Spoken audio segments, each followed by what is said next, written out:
I interviewed Torment Tides of Numenera's creative lead Colin McComb from developer inXile Entertainment last June, and became an avid fan without having played its predecessor, Planescape Torment. The way he spoke about the game conveyed a strong sense of passion and tradition. You could tell he felt honored and privileged to be at the helm of one of the most anticipated sequels of all time, and he was more concerned with disappointing the game's many fans than making the game a fiscal success. Colin is very much the sort of person you could sit with for days talking about philosophy, theology, and of course the golden age of role-playing games, which still gives many of us that nostalgic dopamine high when we speak of it. I knew 5 minutes into that interview if the game was anything like him, then the game would be a game to remember, and I was not wrong. As mentioned above, I have not played the previous game, Planescape Torment, the horror, so this article will not be in any way a comparison to the two. Those looking for that sort of vantage point should seek out another review. If you stay, however, you'll get an honest look at one of the best CRPGs I have played in a long time that, as amazing as it is, still has its flaws. Now that the disclaimers and pleasantries have been concluded, let's talk about Torment Tides of Numenera and how it measures up to other games in its genre and other RPGs in general. The story is what defines the game, so to avoid diving too deeply with spoilers, I'll briefly explain the plot. You begin the game plummeting down to the Ninth World, a planet inhabited by humans, aliens, and other life forms many years into the future. Countless civilizations have risen and fallen in that time, leaving their Numenera, technology and artifacts, behind. You play as the last cast-off, the last body possessed by a man known as the Changing God, who has cheated death for centuries by changing bodies every decade or so. As you wake up on the planet, remembering nothing of your descent or what took place before, the game takes the player through a series of environments full of a variety of characters, all the while giving you clues about your past and the Changing God. Not being a huge sci-fi fan in general, my initial impressions of the game were a bit overwhelming, but as you start to read into the descriptions and listen to the various characters in the first area of the game, you begin to understand what it is all about. There is a lot of background info to the setting of the game, and you must read a lot in order to get the full breadth of it, something that many players may be unwilling to do. If you're up for it, however, the game will suck you in like a good novel, and instead of dreading the 20-some-odd paragraphs of dialogue each NPC has, you will relish every moment, reading every detail as you start to realize how everything is and always has been connected. The game plays like a visual choose-your-own-adventure novel, and features so many different outcomes that you feel compelled to play again and again, knowing that you will never truly know all the possible options unless you investigate every nook and cranny several times over. The Ninth World feels ancient and alive as you explore the various areas of the game. Structures talk to you, objects make you remember things from centuries gone by, and with every success and failure, you feel compelled to explore on. The writing is so well done that each character's motivations and desires are easy to understand, and you find yourself not making tough decisions like in other games, but instead the decisions you are prompted with seem tailored to your personality.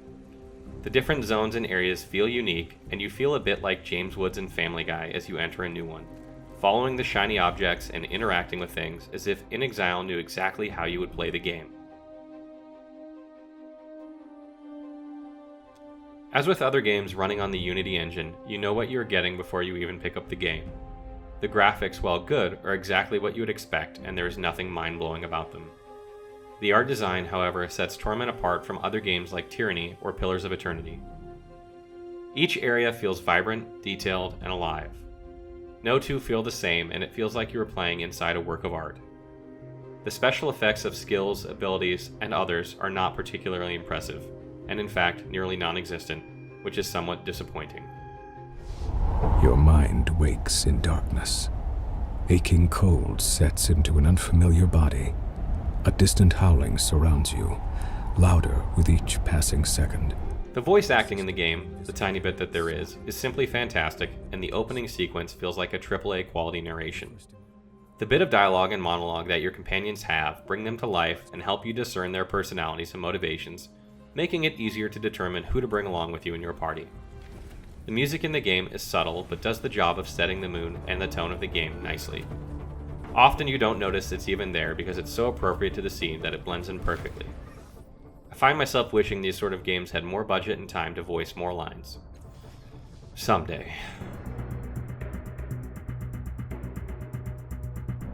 In a game that is all about the story and setting, you may think that the gameplay would take a back seat, but in this case, you would be wrong. The gameplay is the vehicle driving the story forward, compelling you to explore and dig deeper into the mysteries of the Ninth World, and it's what makes doing so much fun.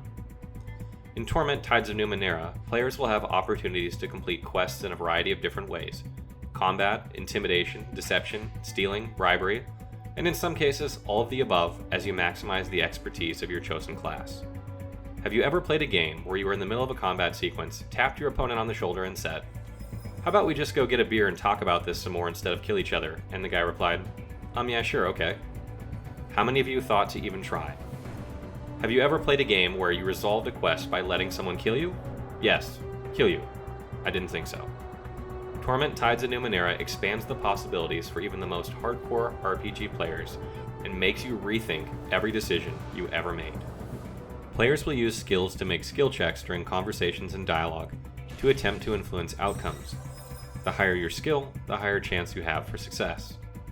Players can also expend stats, known as using effort, to help further influence these outcomes. Many skill checks are only available to you if you have met certain requirements, and what all of those are is anyone's best guess. The game also has interesting outcomes in some cases if you fail to complete quests correctly. Again and again, you will wonder what would have happened if you did things differently, as decisions made early in the game can affect the course of things much later on. The combat is somewhat similar to Tyranny and Pillars of Eternity, with its own wrinkles.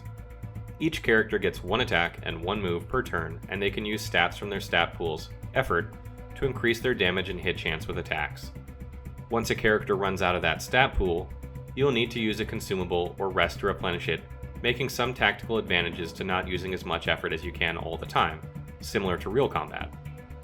Players can find better and better gear as the game goes on, making your character more and more powerful, and this was definitely one of the most fun parts of the game for me.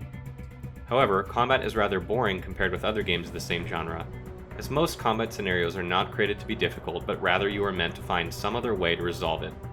In short, don't play the game just for the combat, or you will be sorely disappointed. There are also numerous bugs related to the combat, and I had to reload my saves several times during various crises because the game just hung and enemies decided they were on lunch break. In a gaming market increasingly oversaturated with AAA titles releasing on a seemingly weekly basis, it's easy to overlook Torment Tides of Numenera. It doesn't have a blockbuster budget with hundreds of hours of gameplay, huge environments you lose hours exploring, or the most modern engine with cutting-edge graphics. Neither does it reinvent the wheel. What it does do, however, is takes the torch that was rekindled by games like Pillars of Eternity and Tyranny and does them justice. Torment Tides of Numenera takes you back in time to the golden age of games gone by, the one that made you the gamer you are today, and the ones that will never be replaced in your heart. If you revel in that feeling whenever you think about games like Baldur's Gate, Planescape Torment, Fallout, and Knights of the Old Republic, then clear off that nostalgic dust and make a little room for Torment Tides of Numenera, because it will be joining them shortly.